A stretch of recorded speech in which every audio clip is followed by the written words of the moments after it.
जो वैक्सीन आएगी वो 5 साल से 11 साल तक के बच्चों के बीच की होगी। 12 से लेके 18 तक के बच्चों को फिलहाल किसी वैक्सीन की जरूरत नहीं है और 5 से कम उम्र के जो बच्चे हैं वो इस मौजूदा वैक्सीन के लिए सुरक्षित नहीं है। तो जिस वैक्सीन पर काम चल रहा था वो 5 साल से 11 साल तक के बीच की थी, लेकिन अब उस पूरे प्रोग्राम को चेंज कर दिया गया है। आपको याद होगा 4 हफ्ते पहले जब जी आपने सही पढ़ा, फाइजर की कोरोना की गोली आने वाली है, उसका पहले फेज का ट्रायल जो है वो गुजरे हुए कल से शुरू हो गया है यहाँ यूरोप में। कुल 3 ट्रायल होंगे और 3 ट्रायल के बाद उम्मीद ये की जा रही है कि सितंबर आखिरी तक या अक्टूबर की शुरुआत तक पहली कोरोना की गोली आ जाएगी और ये गोली खास तौर पर बच्चों के लिए बनाई जा रही है। फाइजर ने साफ कर दिया है कि फाइजर बच्चों की वैक्सीन पर और ज्यादा काम अब नहीं करेगा। मैं इस प्रोग्राम में जितनी भी बातें करूंगा वैक्सीन और दवाएं संबंधित वो फाइजर से जुड़ी होंगी, क्योंकि फाइजर से हम लोग जुड़े हुए हैं। यहाँ का जो चिकित्सा विभाग है वो फाइजर से जुड़ा हुआ है और उसकी जानकारी हमें ज्यादा बेहतर है। हालांकि मॉडर्ना भी यहाँ पर है। फाइजर ने ये क्लियर कर दिया है कि वो अब और वैक्सीन, बच्चों की वैक्सीन के ऊपर काम नहीं करेगा, क्योंकि फाइजर ये कहता है कि बच्चों को शायद वैक्सीन की जरूरत ही नहीं है। बच्चे जो हैं वो कोरोना से लड़ने में बेहतर भूमिका निभा रहे हैं और जो तीसरा दौर जो इस समय यहाँ पर चल रहा है ये बच्चों के ऊपर भारी तो है, बच्चों को बीमार तो कर रहा है, लेकिन ऐसा नहीं कर रहा है कि बच्चे बिल्कुल मरने वाली पोजीशन पर पहुंच जाएं। जो बच्चे आईसीयू तक पहुंच रहे हैं वो प्योर मोटापे या और दूसरी सांस की दिक्कतों की वजह से वहां पर पहुंच रहे हैं। तो फाइजर ने पहले ये कहा था कि उनकी जो वैक्सीन आएगी वो 5 साल से 11 साल तक के बच्चों के बीच की होगी। 12 से लेके 18 तक के बच्चों को फिलहाल किसी वैक्सीन की जरूरत नहीं है और 5 से कम उम्र के जो बच्चे हैं वो इस मौजूदा वैक्सीन के लिए सुरक्षित नहीं है।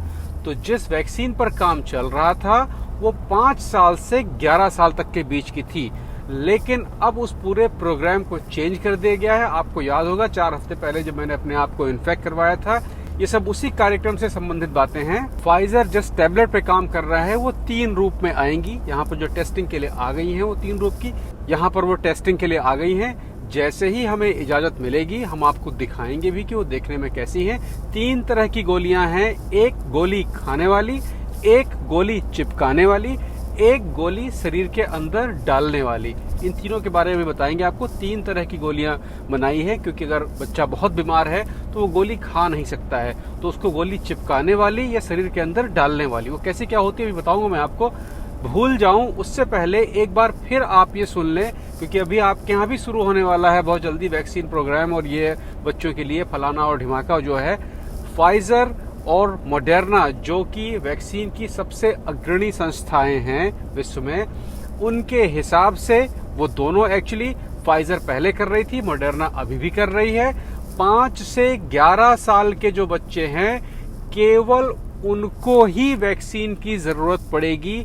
12 से 18 साल के बीच के बच्चों के लिए वैक्सीन की फिलहाल कोई जरूरत नहीं है, क्योंकि वो बच्चे मजबूत होते हैं। और दूसरा जो कि दबी जुबान में बात है कि उस समय उनके शरीर के अंदर परिवर्तन हो रहे होते हैं और वैक्सीन उस परिवर्तन पर क्या प्रभाव डालती है उसका रिजल्ट, उसका उत्तर अभी नहीं मिला है। इसलिए यहाँ पर यह कहा गया है कि जो 12 साल से 18 साल के बीच के बच्चे हैं उनको कोई वैक्सीन की जरूरत नहीं है, या ना दी जाए दूसरी भाषा में। 5 से जो छोटे हैं वो ज्यादा छोटे हैं, उनके लिए अलग से वैक्सीन डेवलप करनी होगी, क्योंकि अभी जो वैक्सीन है उसका जो हल्का डोज है वो भी उनको शायद भारी पड़ सकता है। इसलिए यहाँ पर यूरोप की बात मैं कर रहा हूँ, यहाँ पर ये कहा गया है हम लोगों को अस्पतालों में कि 5 से 11 साल के बच्चों को ही वैक्सीन रेकमेंड की जाए, और वो वैक्सीन अभी तो नहीं आई है लेकिन आने वाले कुछ दिनों में आ जाएगी। लेकिन सितंबर के अंत तक, अक्टूबर की शुरुआत तक जब ये दवा आ जाएगी तो बच्चों और बुजुर्गों, माने कि 75 के ऊपर के जो लोग हैं उनको शायद वैक्सीन की कोई जरूरत नहीं पड़ेगी। अब एक बार जरा जल्दी से तीनों तरह की दवाओं के बारे में बात कर लें। फाइजर ने 3 तरह की दवाएं बनाई हैं। एक है गोली खाने वाली, जो कि साधारण गोली की तरह खाई जाती है। एक है गोली स्टिकर के रूप में चिपकाई जाने वाली, जो कि दिल के पास या कंधे पर या मुख्य धमनी के बीच में कपड़ों के नीचे, जो कि ज्यादा खिसके उसके नहीं, वहां पर चिपकाई जाएगी। चिपकाने से भी वो काम करेगी और उसके अंदर जो वो ग्लू है, जो वो गोंद है, उसमें वो दवा मिली होगी। और तीसरी है जेड पिल, बहुत छोटे बच्चों के लिए। वो होती है गुदा द्वार से, मल द्वार से छोटी सी एक दवा होगी जो अंदर खिसका दी जाएगी और फिर जो बड़ी आंत है वो उसकी दवा को सोख कर बाकी शरीर तक पहुंचाएगा। क्योंकि बहुत छोटे बच्चे गोली नहीं खा पाते हैं और जो सिरप होता है, जो लिक्विड होता है, उसकी उम्र कम होती है। तो कोशिश ये की जा रही है कि इस दवा की कीमत बहुत कम रखी जाए। तो कीमत कम रखने के लिए कोशिश की जा रही है कि वो ऐसे फॉर्म में बने कि वो दवा बहुत दिनों तक सही रहे। क्योंकि जो लिक्विड होता है, जो सिरप होता है, वो जल्दी खराब हो जाता है। इसमें एक चीज का ध्यान और रखना है कि वो गोली कोरोना का इन्फेक्शन ज्ञात होने के पहले 3 दिन के अंदर खानी है। इसलिए गोली की कीमत इतनी कम रखे जाने का विचार किया गया है कि वो अफ्रीका वगैरह सभी देशों में बहुत आसानी से उपलब्ध हो और घरों में पैरासीटामोल की तरह से रखी रहे, या कालपाल जो भी कहते हैं आपके यहाँ, पैरासीटामोल जो जीवन रक्षक दवा होती है, बहुत सस्ती होती है, उसकी तरीके से रखी रहे। जैसे ही आपको एहसास हो कि आपको कोरोना या जुकाम जैसी कोई चीज लग रही है, आप वो एक गोली खा लेंगे और आपका इन्फेक्शन जो है वो कंट्रोल में आ जाएगा। तो इस आइडिया पे काम किया जा रहा है। जितनी भी चीजें हम लोग खाते हैं वो हमारे आमाशय के थ्रू जाती है और आमाशय शरीर का एक बहुत मजबूत भाग होता है। मतलब कि उसमें आप जो भी ईंटा पत्थर खाएंगे या तो वो हजम हो जाएगा, हजम होने के बाद अगर नुकसान करने वाली चीज होगी तो नुकसान कर जाएगा, और हजम अगर नहीं होना है तो वो निकल जाएगा सीधा का सीधा।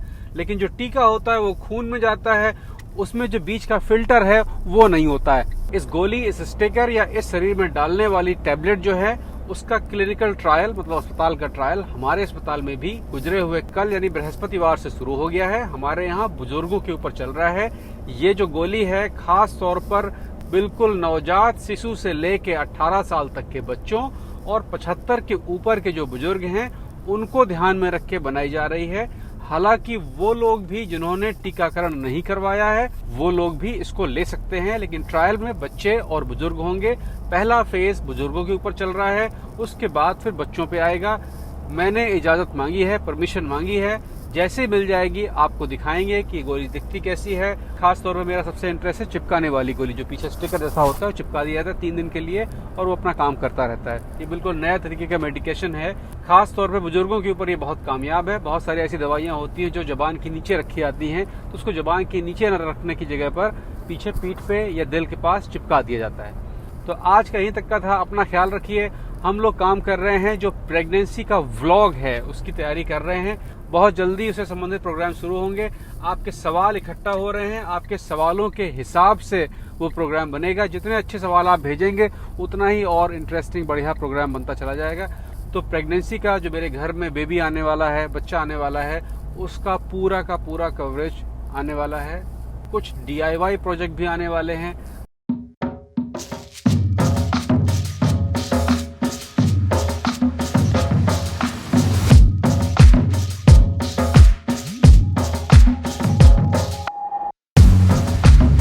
जाने से पहले सब्सक्राइब जरूर कर दीजिए। आपकी सब्सक्राइब से ताकत बढ़ती है, मन बढ़ता है, दिल करता है, और बड़ी कंपनियां बात सुनती हैं। जब कोई आपदा आती है, कहीं से किसी को मदद करनी होती है, तो आसानी होती है। हो सके सब्सक्राइब करिए। बाकी अपना ख्याल रखिए, दूरी बना के रखिए। तीसरा दौर तैयारी करिए, भूलिएगा मत इसको। तीसरा दौर शर्तिया है कोरोना का। उम्मीद ये है, प्रार्थना ये है ईश्वर से कि उससे पहले तीसरा दौर आपके दरवाजे तक पहुंचे, दवाइयां आ जाएं। कोशिश तो हो ही रही है, बाकी तो वो जाने और समय बताएगा। ख्याल रखिए अपना, सब्सक्राइब करके जाइएगा, ठीक है ना? फिर मिलते हैं।